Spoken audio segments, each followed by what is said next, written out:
క్షమించు మావయ్య. ఇంట్లో నుంచి వెళ్ళిపోను అని నీతో అబద్ధం చెప్పాను, కానీ తప్పనిసరి వచ్చాను. నన్ను వెతుక్కుంటూ నువ్వు వచ్చినట్టున్నా నేను నీకు కనిపించకూడదు మావయ్య.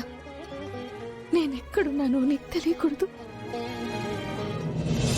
పంతులు గారు ఏంటయ్యా? ఈ అమ్మాయి పేరు అహల్య. పంతులు గారు, ఈ గుడికి ఏమైనా వచ్చిందా? ఒకసారి చూసి చెప్పండి.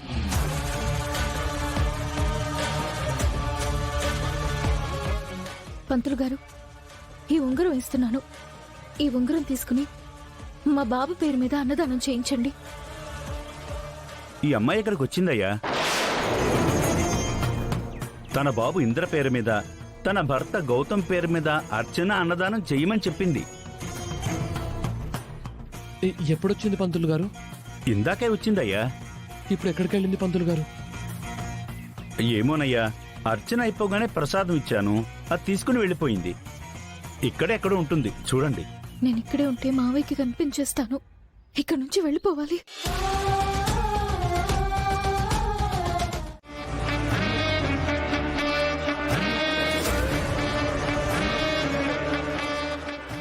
అహల్య నిజంగానే ఇంటి నుంచి వెళ్ళిపోయిందా, లేకపోతే గౌతమ్ దగ్గరికి వెళ్ళిందా?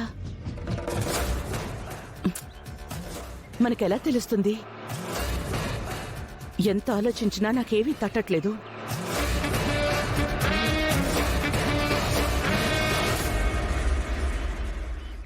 మామ్, నాకొక థాట్ వచ్చింది మామ్. ఏంటి? మనం ఇలా బుర్రలు చించుకునే బదులు డైరెక్ట్ గా గౌతమ్కి ఫోన్ చేసి అడిగితే? గౌతమ్ ఏమని అడుగుతావు? అదే, అహల్య తనతో పాటు చెన్నై వెళ్ళిందేమో, గౌతమ్ అడిగి కనుక్కుంటే? వద్దు. అహల్య చెన్నైకి వెళ్ళకపోయుంటే చెన్నై నుంచి తిరిగొచ్చాక గౌతమ్కి ఇంట్లో అహల్య లేదని తెలుస్తుంది. ఇప్పుడు మనం ఫోన్ చేస్తే అహల్య ఇంటి నుంచి వెళ్ళిపోవడానికి కారణం మనమే అని గౌతమ్ అనుకుంటాడు. అది ఇంట్లో నుంచి వెళ్ళిపోవడానికి కారణం ఆ పెద్ద ఆవిడ, మనం కాదు. ఏదైనా డౌట్ వస్తే ఆవిడ మీదకి తోసేద్దాం. ఇప్పుడే నేను ఫోన్ చేస్తాను.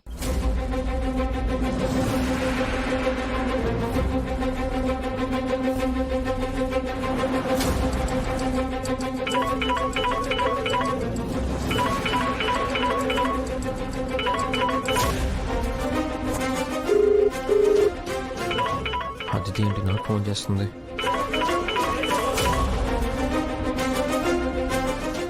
ఏం నాకు ఫోన్ చేసావు?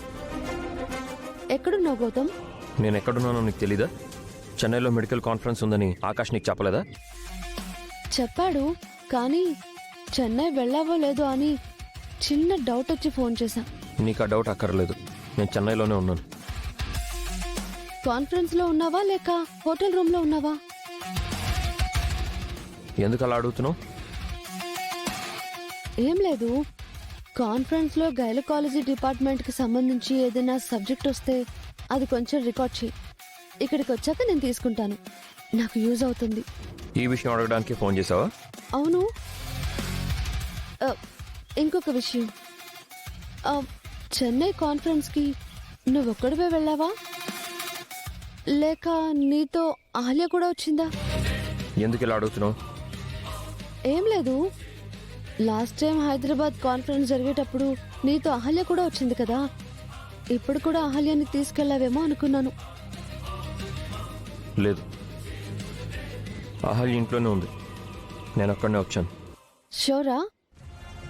నువ్వొక్కడివే వెళ్ళావా? ఎందుకు అలా పట్టి పట్టి అడుగుతున్నావు? ఏం లేదు, నువ్వు అహల్య పెద్ద ప్రేమ జంట కదా, మీరిద్దరూ ఒకరి నొదిలి ఒకరు ఉండలేరు కదా.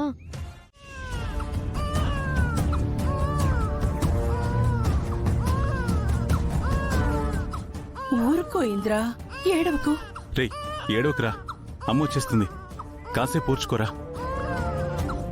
రే ఫ్రెండు, ఈ బొమ్మ చూడు ఎంత బాగుందో, దీంతో ఆడుకుంటావా?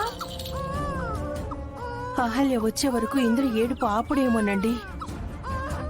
ఇంద్ర ఇంద్ర ఇంద్ర, ఏ వెధవ పేరైతే ఇంట్లో వినిపించకూడదనుకున్నాను, ఆ దరిద్రపు కుట్టు పేరే ఇంట్లో వినబడుతుంది. అహల్య లేదు, ఇక రాదు అని వీళ్ళకెలా చెప్పాలి?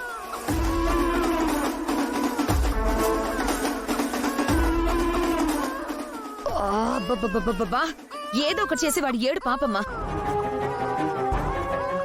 వింటుంటే ఇరిటేషన్ గా ఉంది.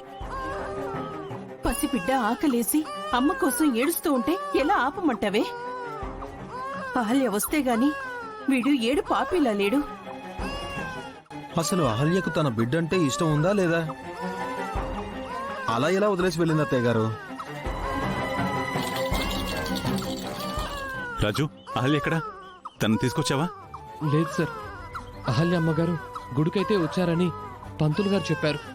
కానీ గుడిలో ఎంత వెతికినా అహల్యమ్మ కనిపించలేదు. అహల్య గుడికి ఎప్పుడు వెళ్ళిందట?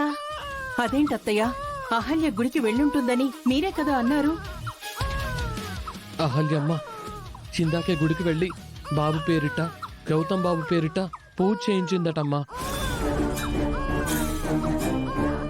అంటే అదింకా ఈ చుట్టుపక్కలే ఉందన్నమాట.